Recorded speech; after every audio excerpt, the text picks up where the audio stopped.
السلام علیکم ورحمۃ اللہ وبرکاتہ۔ الحمد للہ وکفی وسلام علی عباده الذین اصطفی، اما بعد۔ عن ام سلمۃ رضی اللہ عنہا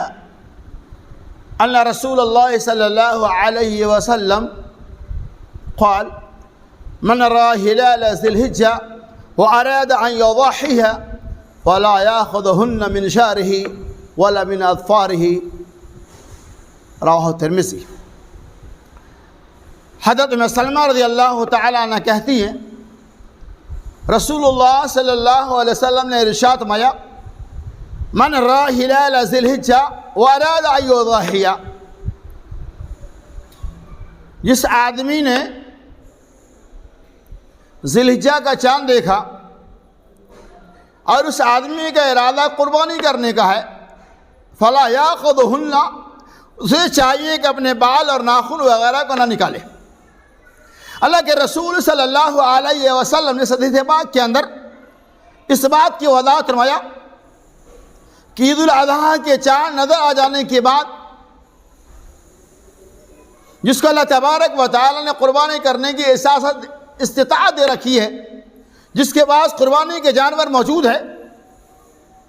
اسے چاہیے کہ اپنا بال اور ناخن وغیرہ نہ نکالے۔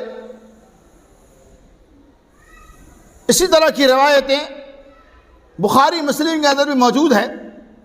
کہ آپ نے فرمایا جس آدمی کے پاس قربانی کے جانور موجود ہو اور اس کا ارادہ قربانی کرنے کا ہے، اسے چاہیے کہ اپنے بال اور ناخن خال وغیرہ کو مس نہ کرے، چھوئے نہ، یعنی اسے نہ نکالے۔ ان روایتوں سے پتہ ہی چلتا ہے کہ وہ لوگ جو قربانی کرنے کا ارادہ رکھتے ہیں ان کی ایک ذمہ داری ہے کہ چاند کی نظر آ جانے کے بعد ناخن بال وغیرہ نکالے۔ مزید اس کے علاوہ وہ لوگ جن کے پاس قربانی کرنے کی حیثیت نہیں ہے، طاقت نہیں ہے، قربانی کا ارادہ نہیں ہے، اللہ کے رسول سرکار حبیب صلی اللہ علیہ وسلم نے ایسے لوگوں کے بارے میں فرمایا کہ اگر وہ آدمی بھی جس کے پاس قربانی کی استطاعت نہیں، اگر وہ بھی بال اور ناخن وغیرہ